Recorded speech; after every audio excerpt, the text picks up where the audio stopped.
आजकल अफ्रीका एक नया नैरेटिव लिख रहा है और ये डायरेक्टली चैलेंज कर रहा है चाइना की माइनिंग हेजमनी को। पिछले 20 साल में चाइना अफ्रीका के माइनिंग सेक्टर का सबसे बड़ा प्लेयर बन गया था। कॉन्गो जैसी कंट्रीज जो दुनिया का 80% कोबाल्ट प्रोड्यूस करती है, जो कि रिचार्जेबल बैटरीज के लिए इंडिस्पेंसिबल है, चाइना के पास इसकी मोनोपोली थी।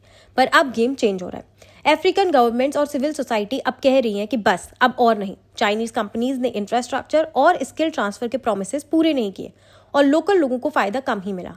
कॉन्गो में तो 2024 में ही टैक्स एग्जम्पशन की वजह से $132 मिलियन का नुकसान हुआ। ये बात लोकल सिटीजन्स को डिस्टर्ब कर गई। इसी वजह से डीआरसी ने चाइनीज फर्म्स के कॉन्ट्रैक्ट्स रीनेगोशिएट करना शुरू कर दिया है। नामीबिया ने चाइनीज माइनिंग डील्स कैंसिल कर दिए। जाम्बिया और जिम्बाब्वे ने भी लिथियम एक्सपोर्ट पर रेस्ट्रिक्शंस लगाई हैं। मतलब अब अफ्रीका रॉ मटेरियल एक्सपोर्ट करने के बजाय अपनी डोमेस्टिक प्रोसेसिंग इंडस्ट्री बिल्ड करना चाहता है। ये सिर्फ इकोनॉमिक्स नहीं, एक तरह का सोवरेनिटी का असर्शन है। अफ्रीका कह रहा है कि हमारी मिट्टी के रिसोर्सेज का असली फायदा हमें मिलेगा, ना कि सिर्फ फॉरेन कंपनीज को। एनवायरमेंटल और सोशल इश्यूज भी हाईलाइट हो रहे हैं, जैसे जाम्बिया में चाइनीज ओन माइन के स्पिल ने पूरे रिवर को कंटेमिनेट कर दिया। अब एनजीओज और लोकल कम्युनिटीज भी रेजिस्ट कर रहे हैं।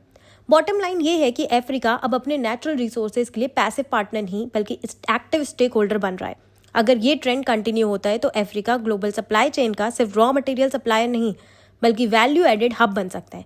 और ये शिफ्ट डायरेक्टली चाइना के डोमिनेंस को चैलेंज करेगा। क्वेश्चन ये है, क्या चाइना इस न्यू अफ्रीका के प्रेशर को हैंडल कर पाएगा?